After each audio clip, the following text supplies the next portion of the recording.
Bonjour mes petits trésors et bienvenue chez Mamie Champagne. Est-ce que tu es prêt pour une histoire? Installe-toi, ça commence maintenant. Allô mon petit trésor, comment tu vas aujourd'hui? Moi je vais très bien. J'aime tellement ça être dehors en cette saison-là. Ici au Canada, c'est la saison de l'automne. Je ne sais pas si tu le savais. Au Canada, nous avons 4 saisons. Et puis l'automne, à cause de la photosynthèse, les feuilles des arbres qui étaient vertes à l'été deviennent plein de couleurs à l'automne. Moi, j'adore ça. Et quelle autre chose que mamie, elle adore?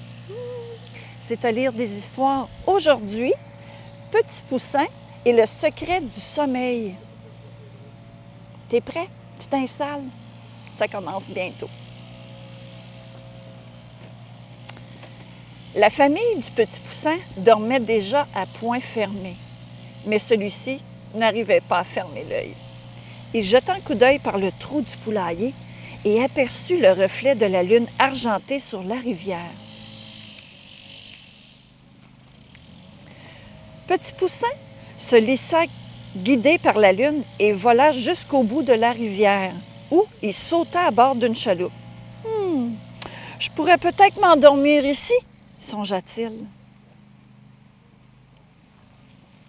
Mais lorsque Petit Poussin essaya de dormir, il en fut incapable. Les vagues faisaient trop de bruit et la brise était trop fraîche.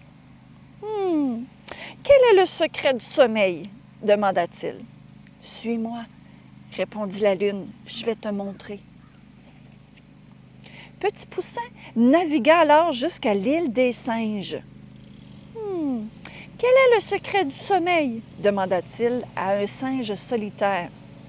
« Je m'ennuie tellement ici lorsque je suis seul que je m'endors jamais, » répondit le singe. Petit Poussin se mit alors à pourchasser le singe, et ce dernier s'amusa ensuite à la poursuite du Petit Poussin. Le singe sombra bientôt dans le sommeil. « Je comprends maintenant qu'il faut être fatigué pour s'endormir, » s'exclama Petit Poussin. « Oui, » répondit la lune, « mais ce n'est pas tout. » Le singe et Petit Poussin se dirigèrent ensuite vers l'île du Feu. « Bonsoir, Petit Poussin, » à un bébé dragon. « Connais-tu le secret du sommeil? »« Non, car je n'arrive jamais non plus à m'endormir. J'ai trop peur des monstres et des gros dragons, » répond-il. Petit Poussin fredonna alors une des berceuses de sa maman jusqu'à ce que le bébé dragon s'endorme. «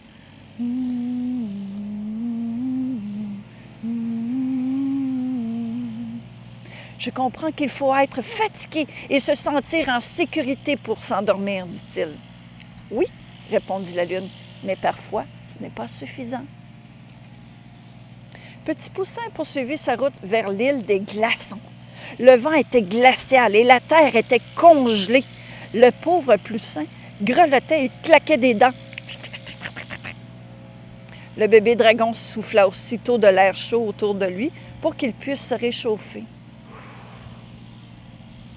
Je comprends aussi qu'il faut être bien confortable pour arriver à dormir, » expliqua Petit Poussin. Les amis naviguèrent pendant un long moment. Les yeux du Petit Poussin commençaient à peine à se fermer lorsqu'il atteignit l'île majestueuse qui était peuplée d'éléphants bruyants. « Boum, boum, boum, boum » chantaient-ils en chœur. Ils barrissaient et chantaient pendant toute la nuit, se plaignit un éléphanteau. « Je n'arrive jamais à fermer l'œil. »« Oh !» s'exclama Petit Poussin. « Alors, si je comprends bien, il faut de la tranquillité pour arriver à dormir. Si tu veux, je connais un endroit très calme. » Petit Poussin reprit la route en compagnie de ses 3 nouveaux amis. « Oh, tu es enfin arrivé, Petit Poussin !» s'exclamèrent sa maman et son papa. « Oui, et je crois enfin pouvoir dormir, » répondit Petit Poussin en bâillant. Petit Poussin avait découvert tous les secrets du sommeil. Non seulement il était fatigué et se sentait en sécurité, mais en plus, il avait trouvé un endroit calme et confortable pour s'assoupir. Hey, il en a fait de la route, le Petit Poussin, pour savoir comment bien dormir. Être trop chaud puis être bien, C'est vrai que ça porte à dormir.